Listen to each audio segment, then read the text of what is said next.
রাসূল সাল্লাল্লাহু আলাইহি ওয়াসাল্লামের আখলাকের নমুনা হলো এই চারটি গুণ। যারা বিবাহিত তাদের স্ত্রীর কাছে শুনবে যে সে কেমন, বলে দেবে। সব থেকে তার চরিত্রের ব্যাপারে সেই জানে, নিজের স্ত্রী।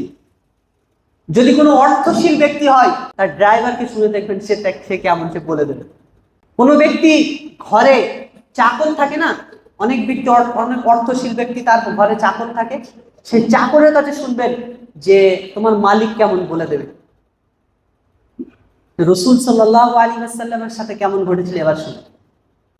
একবার এক সাহাবী রাসূল সাল্লাল্লাহু আলাইহি ওয়াসাল্লামের আখলাকের ব্যাপারে জানবেন, খুব আশা জেগেছে, তামান্না জেগেছে।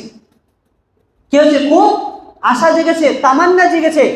তো তখন ওই সাহাবী রাসূল সাল্লাল্লাহু আলাইহি ওয়াসাল্লামের স্ত্রী মা আয়েশা রাদিয়াল্লাহু তাআলা আনহা তানার কাছে চলে গেলেন, গিয়ে বললেন, ইয়া উম্মুল মুমিনিন, এই উম্মুল মুমিনিন, কুল, আপনি বলুন রাসূল সাল্লাল্লাহু আলাইহি ওয়াসাল্লামের আখলাকের ব্যাপারে।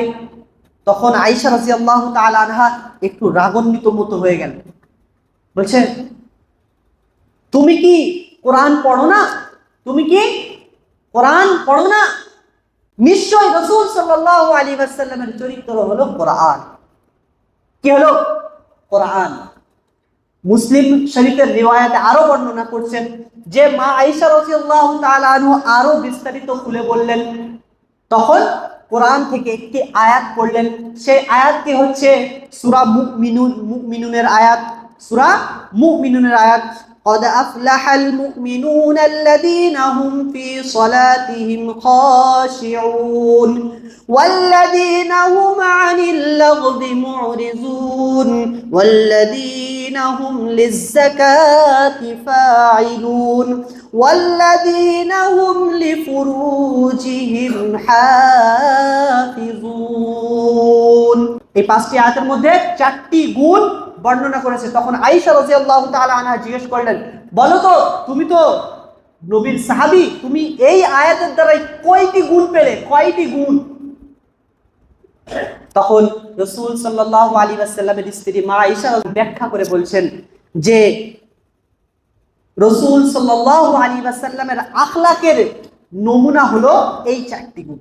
তিনি নামাজ পড়তেন খুশু খুজুর সাথে, অন্তরঙ্গের সাথে নামাজ পড়তেন। এটা হলো প্রথম আলামত, প্রথম চিহ্ন রাসূল সাল্লাল্লাহু আলাইহি ওয়াসাল্লামের উত্তম চরিত্রবান হওয়ার। দ্বিতীয় বলছেন, তিনি কখনো লাগ কথাবার্তা অর্থাৎ অশ্লীল কথাবার্তা বলতেন না। আমরা গান শুনি, ভেবে নেই। আর তৃতীয় নম্বরে বলছেন, তিনি কি করতেন? বেশি বেশি যাকাত প্রদান করতেন। আর তারপরে বলছেন, নিজের লজ্জা স্থানকে রক্ষা করে রাখতেন। তাহলে চারটে জিনিস আমরা পেলাম। এক নম্বর হচ্ছে তিনি খুশু খুজুর সাথে নামাজ আদায় করতেন। তাহলে আপনারা যারা নামাজ পড়েন না, তাহলে রাসূল সাল্লাল্লাহু আলাইহি ওয়াসাল্লামের চরিত্রের বাইরে। আপনারা যারা গান শোনেন, তারা রাসূল সাল্লাল্লাহু আলাইহি ওয়াসাল্লামের চরিত্রের বাইরে। আমরা যারা যাকাত প্রদান করি না, আমরা যারা যাকাত প্রদানের অর্থ কি? নিজের মালকে পবিত্র করা। নিজের মালের পবিত্র ব্যাখ্যা অনেক বেশি হয়ে যাবে যদি বলি। যারা আপনারা নিজের মাল পবিত্র, নিজের মালকে, নিজের সম্পদকে পবিত্র করে রাখেন না, তারাও রাসূল সাল্লাল্লাহু আলাইহি ওয়াসাল্লামের চরিত্রের মধ্যে না। আমরা যারা নিজের শাহওয়াত, খাহিশ, মনের চাহিদা, ইয়াং ছেলেরা যারা এখনো বিয়ে করে, তারা তোমরা শুনো ভালো করে, যারা ওই যে কুসম্পর্ক করে, তারা কখনোই রাসূল সাল্লাল্লাহু আলাইহি ওয়াসাল্লামের চরিত্রের মধ্যে হতে পারে না। আর একটা জিনিস সর্বক্ষণ খেয়াল রাখবেন, তারা মনে করে যারা এই সমস্ত কাজ করে, আর এখন তার থেকেও বেশি হচ্ছে পরকীয়া, একে অপরের স্ত্রীর সাথে কি মনে করবেন, এই যে সম্পর্ক যারা করে, তারা কখনো ওই ভালোবাসার জন্য করে না, কোশ্চিন কালেও হতে পারে না।